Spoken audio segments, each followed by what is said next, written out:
Tu es sur le casse-tête chinois et aujourd'hui, on va donc ouvrir et résoudre l'idée adventure, la Cluebox, le chat de Schrödinger. J'espère que je le dis correctement, il y a un S à la fin, mais c'est comme ça que je le prononce. Alors c'est un casse-tête en bois. Moi, je l'ai déjà résolu, je préfère te le dire dès le départ. Tu as un lien, je te le dis tout de suite aussi dans la description, si jamais tu veux l'acheter, c'est un lien affilié, donc je touche de l'argent si jamais tu l'achètes. Et c'est un casse-tête. Quand je l'ai acheté, je vais commencer par te donner mon avis sur le casse-tête. Il me plaisait en fait. Donc c'est un casse-tête, on va le sortir tout de suite de la boîte. C'est un casse-tête en bois. Et en fait, ce qui m'a tout de suite plu sur le casse-tête, c'est finalement la partie code que l'on voit ici. J'ai beaucoup aimé cet aspect-là.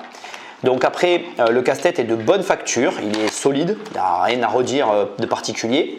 Au niveau de la difficulté, je trouve que sa difficulté elle est correcte. Les idées aventure, je ne sais pas si tu les connais, je ne vais pas trop t'en dire au départ, ont quand même des particularités. Et donc une fois que tu en as fait un, le modèle se duplique.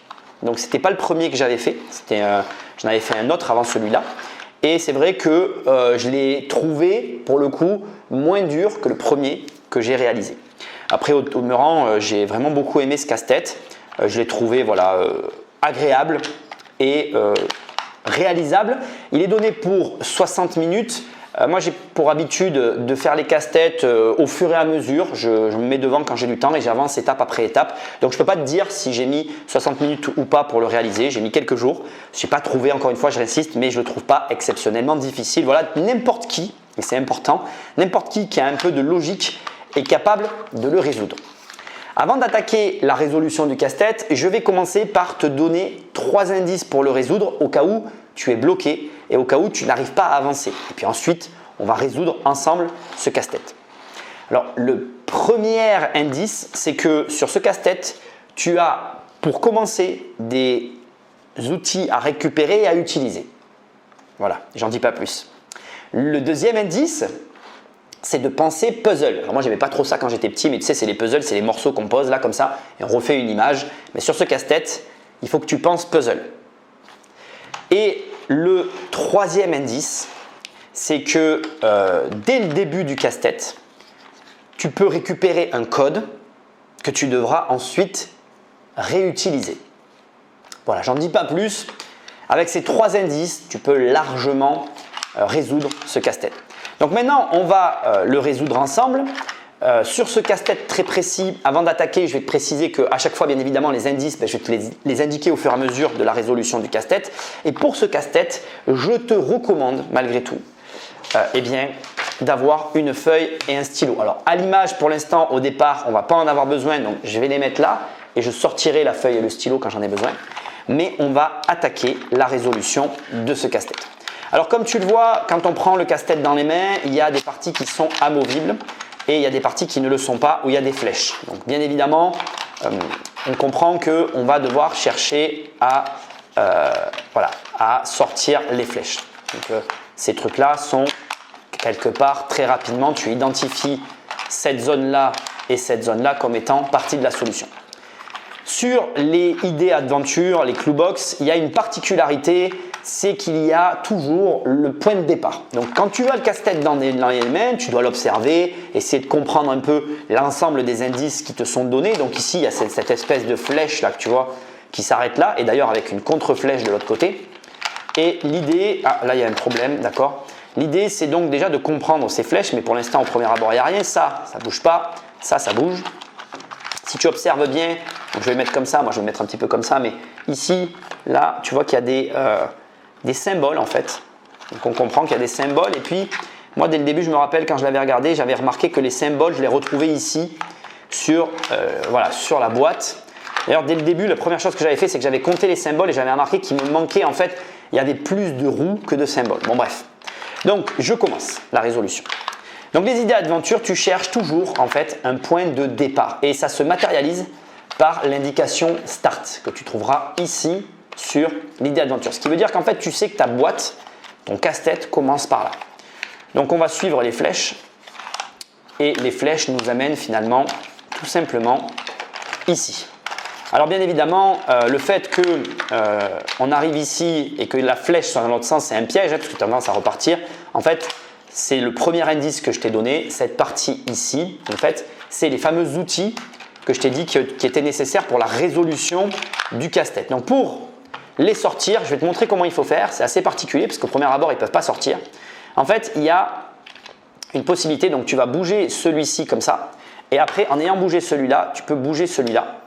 Et après, en ayant bougé celui-là, eh bien, tu peux normalement commencer à en retirer un premier, puisque tu vas venir récupérer le numéro ici, là, voilà, le numéro en haut. Tu vois, je ne sais pas si tu as vu, mais finalement, en retournant la flèche, donc finalement en ayant tourné la flèche, je peux récupérer celui-là.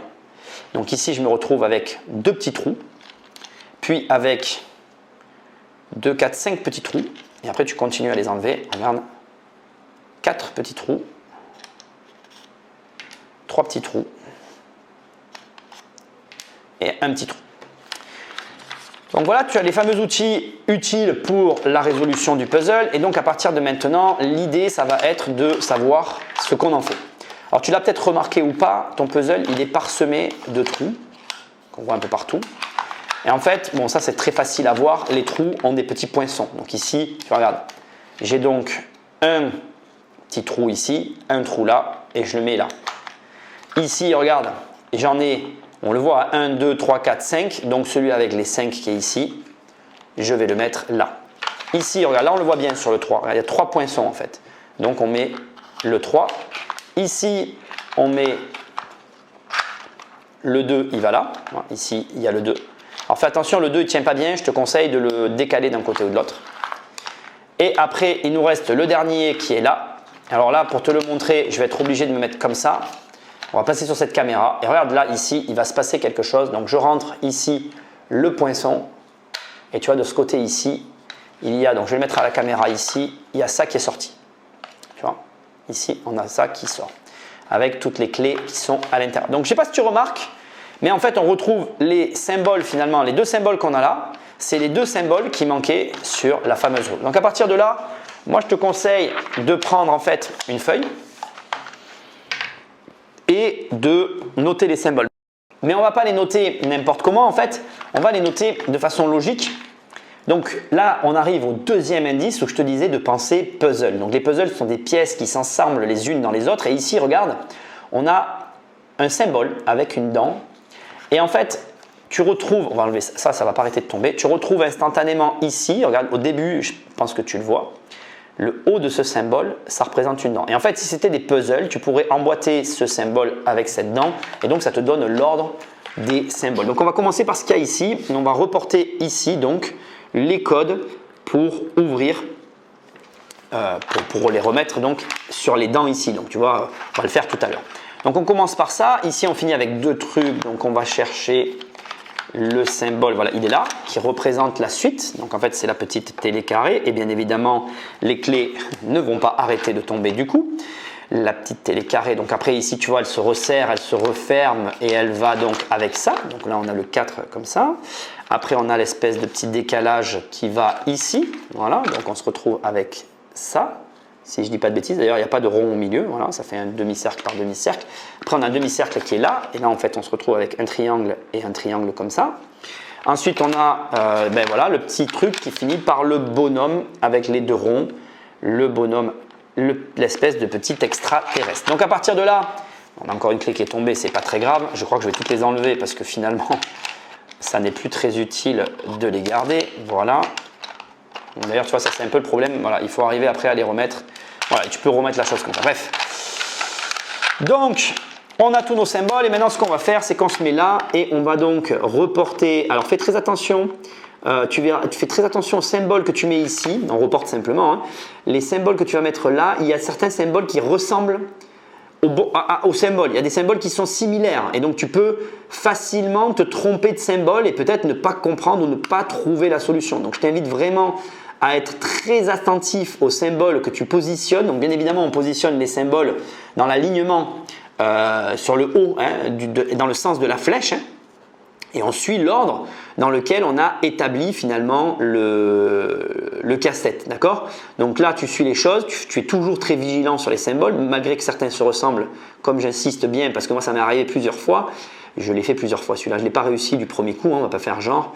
Bien évidemment, voilà, il y a des symboles qui se ressemblent et qui ne sont pas les mêmes. Donc le truc, la flèche, la télé, le 4. J'ai fait une faute, tu vois, déjà, même là, tu vois, j'ai fait une faute. Le 4, il faut bien que tu vérifies parce qu'il te suffit d'une erreur et ça ne marchera pas, tu vois, voilà. Là, et là, on est bon, voilà, tac. Et donc, quand tout est bon, normalement, si je ne me suis pas planté, voilà, regarde, hop, c'est sorti tout seul, d'accord? Donc là, on le pose là. Et à partir de là, quand tu as défait ceci, tu gardes ta feuille toujours. Et là, regarde, tu as donc, on va retirer la feuille, tu vois, je pense que tu vois, tu as en fait les roues qui sont amovibles. Donc les roues ici, quand tu regarderas sur cette partie ici, en fait, tu vas avoir des chiffres qui vont apparaître et ici, tu as finalement des lettres qui apparaissent. Et à partir de là, on pourrait croire qu'on est bloqué, sauf que là, il y a un symbole avec un œil et en fait, donc ça, je l'ai trouvé par hasard, en fait, en bougeant le cube. Normalement, il va te falloir trouver, voilà. Donc, je ne sais pas si tu le verras à l'écran, ça me paraît difficile ça de te le montrer, mais tu le trouveras si tu prends le casse-tête. Oh là là, mince, je suis allé trop vite. Voilà, hop. Tu verras, il y a une espèce de petit pavé qui circule et donc il faut te mettre un peu dans l'angle comme ça. Et en tapotant, voilà, tu vas faire apparaître dans l'œil des symboles. Donc, je vais te reporter ici les symboles que je vois dans l'œil. Donc, triangle 5.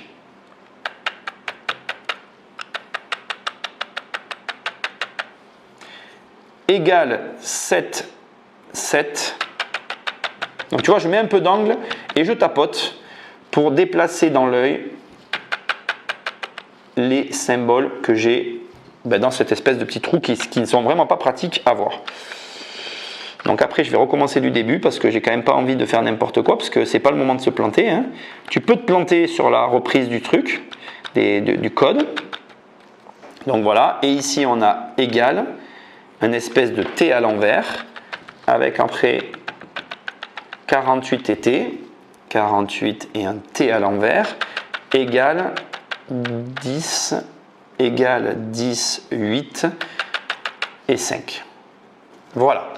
À partir de là, tu as reporté le code que tu vois là et la fin du puzzle s'amorcelle tranquillement puisque tu vas simplement reporter ici les symboles que tu vois, enfin où tu vas reporter chaque symbole puisqu'ils correspondent à une lettre. Donc il va te suffire de reporter comme je suis en train de le faire ici devant tes yeux ébahis, tes yeux ébahis par tant d'intelligence. Non, je rigole. Tu vas donc reporter simplement les lettres. Donc N, N. Après, il y a plusieurs manières de fonctionner. Tu peux choisir les lettres et voir les symboles qui correspondent. Il y a plusieurs façons. Chacun a sa logique pour résoudre ce genre d'énigmes. Bon, c'est pas les énigmes les plus compliquées. Le plus dur, c'est quand même de le trouver. Il ne faut pas faire genre. C'est pas quelque chose qu'on trouve facilement.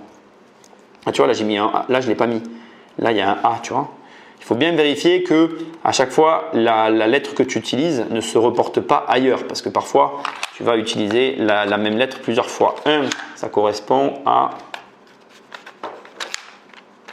G. Le 1, c'est G. Et là, j'ai un 1 ici, ça fait G. Voilà, tu vois. Donc, le 1, ensuite le 2, ça fait U. Le 2, ça fait U. Je ne l'ai pas, celui-là. Le 3, ça fait I. 3, ça fait I. Et en bas, j'ai pas de 3. Le 4, ça fait P. Et j'ai pas d'autre 4. Le 5, ça fait T. Désolé pour le bruit. Et j'ai un 5 ici. Voilà. Et après, on arrive au bout là, non? Ouais, bientôt. Hein. 5, la flèche comme ça, ça fait L. C'est énervant ce bruit. Le 7, voilà, on va pas mal débloquer de choses. Ça fait R. Et on a terminé. Donc, comme tu l'avais observé tout à l'heure, ici, il y a un code. Donc, après, il n'y a pas trop… Il faut parler un petit peu anglais, mais ce n'est pas trop compliqué. Donc, tu vois, finalement, on voit bien que les mots qui ont l'air de se dégager… Ah si, il me manque une lettre, tu vois. Je suis en train de le voir. Eh oui, regarde. J'allais dire, mais non, il me manque une lettre. Il y a des mots que je n'arrive pas à dégager. Tu vois, j'étais un peu présomptueux. Et ça, c'est E. E, E. Voilà. Donc on voit bien que, ben voilà, je suis sûr de mon coup maintenant, les mots qu'on voit ici représentent les symboles qu'on trouve là. Donc regarde, je vais te poser ici, faut pas te gêner l'ombre, regarde, ici on a star, c'est l'étoile, ring, c'est l'anneau. Ici, on a la lampe. Et ici, le magnète. Alors regarde, maintenant, il suffit maintenant de reporter finalement le code ici, là. Donc on commence par le début. Étoile, lampe. Non, ring, pardon, je me suis trompé. Ring, lampe, magnète. Et là, normalement, si je ne me suis pas planté, donc là, il faut faire attention. Hein. Étoile, ring, lampe. Il faut bien que ce soit en face. Et regarde. Voilà. Donc à partir de là, je vais t'enlever. Je ne vais pas l'enlever. Je vais le mettre dans un coin ici parce que j'en aurai besoin tout à l'heure. Donc là, à partir de là, tu es à la fin de ton casse-tête. Ici, tu suis toujours le sens des flèches et tu enlèves cette partie ici. Après, il ne te reste plus qu'à ouvrir là et tu peux récupérer. Alors là, on est dans une logique. Donc, je ne t'ai pas raconté rapidement l'histoire, mais tu libères un chat d'une expérience et tu récupéreras ici un petit magnète que tu pourras mettre sur ton frigo ou sur un objet en fer. Alors, il est un peu dur à récupérer parce que l'ouverture, elle n'est pas franche, pour être honnête avec toi. Mais voilà le petit magnète que tu peux récupérer et qui adhère sur les parties métalliques. Alors, ce qu'il y a de super avec ce casse-tête, c'est que je vais te le montrer, on va le remonter. Tu peux accéder au coffre juste avec la combinaison. Et donc, tu peux offrir ou mettre à l'intérieur un cadeau un petit peu original et offrir après la boîte. Et c'est une manière originale d'offrir un cadeau. Offrir une bague de mariage, je te dis ça, je te dis rien. Tu mets la bague là-dedans, tu dis ben voilà, il y a la bague de mariage. Quand tu résous l'énigme, tu verras le cadeau que tu vas avoir. Enfin, tu vois ce que je veux dire. Donc voilà. Alors regarde, maintenant, on va le réassembler. Première étape, tu vas donc poser naturellement à nouveau. Donc tu remets ce que tu veux mettre à l'intérieur, le capuchon ici qui va au-dessous. Tu reprends ça que tu reviens mettre ici, d'accord, tel que c'était au départ, avec bien évidemment ici l'alignement, bien évidemment, tu vois, de cette petite fente sur le trou. Et la première chose à faire maintenant, c'est de remettre ça en ordre. Donc étoile, anneau, on est d'accord, lampe, magnète. Une fois qu'on a fait ça, on reprend notre clé qu'on va venir enfiler ici et ça doit glisser. Alors bien évidemment, comme j'aime à le rappeler sur les idées Adventure, rien ne doit se faire en force. Tout doit se faire en douceur. Et tu dois ici vérifier que la clé vienne bien au fond. Il y a un petit péco qui va dépasser. Si tu ne le vois pas, c'est pas bon. Et après, tu remets le truc et à partir de là, tu vois, regarde, je peux tenir par la pointe. Normalement, il n'y a aucun problème. Ensuite, on remet ici la fameuse clé qui va aller dans ce sens ici. Pour ça, on reprend la feuille et on remet le code tel qu'il était. Donc la première étape, c'est de remettre le code donc tel qu'il était avec les différents symboles. Normalement, malgré que tu l'aies un peu bougé dans tous les sens, tout ne devrait pas être très loin de son point de départ, hein, mais bien sûr. Donc ça, tu remets juste les choses comme elles devaient être. Et si tu es bien positionné, tu prends ta clé et tu l'enclenches dans le trou. Attention, là encore, on se retrouve dans la même situation que tout à l'heure, de bien vérifier que ta clé, elle va de l'autre côté et que ici, le petit péco s'enclenche. Il y a un élément important que j'ai oublié de te dire, donc là, je vais la ressortir parce que c'est essentiel. Il faut que ici, sur la roue, en dessous, avant de mettre la clé, tu te positionnes. Alors, tu vois, elle rentre un peu dans tous les sens, mais moi, je te conseille de te positionner sur le 0 de ce côté et le N de l'autre côté. Tu verrouilles avec ton doigt, comme ça. Voilà, et tu remets la clé à l'intérieur. Ce coup-ci, on est sur la bonne formule pour verrouiller le casse-tête. À partir de là, donc attention, il faut bien que tu sois dans le bon axe pour que ça glisse et que ça verrouille les trucs. Le péco qui dépasse de l'autre côté, tu remélanges après à partir de là tes codes sur le devant et à partir de là, là pareil, ça ne bouge plus. On arrive à la fin du casse-tête et donc maintenant, il ne nous reste plus qu'à mettre ici les petites clés. Alors là, c'est pareil, il faut que tu l'as vu au début, les clés aillent dans le sens inverse des flèches. Donc c'est très simple en fait, tu vas commencer par la numéro 1, jusque-là c'est logique, et tu la mets comme ça. Après, tu vas mettre la numéro 2 comme ceci, puis la numéro 3. D'accord? Et puis tu vas enclencher comme je viens de le faire là, je ne sais pas si tu l'as vu naturellement, tu décales celle-là et comme ça, et tu vas pouvoir enclencher il faut qu'en fait tu puisses les tourner sur elles-mêmes. D'ailleurs, tu vois, je les ai mal mises. Voilà, il faut que ça puisse se tourner sur elle-même pour faire comme ça. Voilà. Une fois que tu as fait ça, tu mets celle-ci, tu ne mets pas la numéro. Alors là, je me suis trompé d'ailleurs. La numéro 3, je me suis trompé. J'ai mis la numéro 2 au mauvais endroit. C'est la numéro 3 et ça, c'est la numéro 2. C'est ça? Je me suis planté. Non, la numéro 2 ne va pas là. C'est la numéro 1 qui va ici. Ensuite, la numéro 3 va en dessous. Voilà, excuse-moi, je me suis trompé. Après, tu mets la numéro 4. Et là, tu retournes les deux. Puis, tu viens injecter la numéro 5 et tu fais ta flèche. Tac, comme ça. Et après, tu mets la numéro 2 ici. Que tu mets comme ça et que tu vas venir tourner. Regarde bien, c'est très important. C'est là que c'est un peu difficile. Tu viens la tourner dans le sens inverse des aiguilles d'une montre pour que ça fasse la flèche. Et là, regarde, on est bon. On a notre flèche et il n'y a plus rien qui bouge. Donc là, tu peux secouer, il n'y a rien qui bouge. Juste pour mémoire, et je veux quand même te le montrer, c'est important. Donc tu peux l'acheter si tu veux faire un cadeau. Tu te remets là. Donc là, le casse-tête est entièrement reverrouillé. Et pour autant, regarde, si on se met là et qu'on fait étoile, d'accord, étoile, je ne me rappelle plus déjà.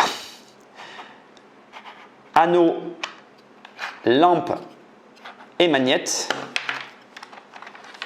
Donc il faut bien que tu tombes en face. Hein. Étoile, lampe, anneau, étoile, anneau, lampe et magnète. Regarde, je te le montre parce que c'est important que tu le vois.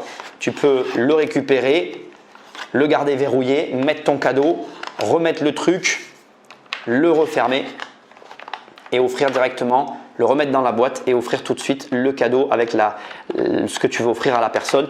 Encore une fois, je le trouve super. C'est une manière très originale d'offrir un cadeau à quelqu'un. Voilà. Voilà, je te le conseille. Au final, j'ai adoré ce casse-tête. J'ai passé un super moment avec. Et je te remercie d'avoir regardé cette vidéo jusqu'à la fin. Like, partage, abonne-toi, mets la cloche pour recevoir les prochaines vidéos. Et je te dis à très bientôt. Salut!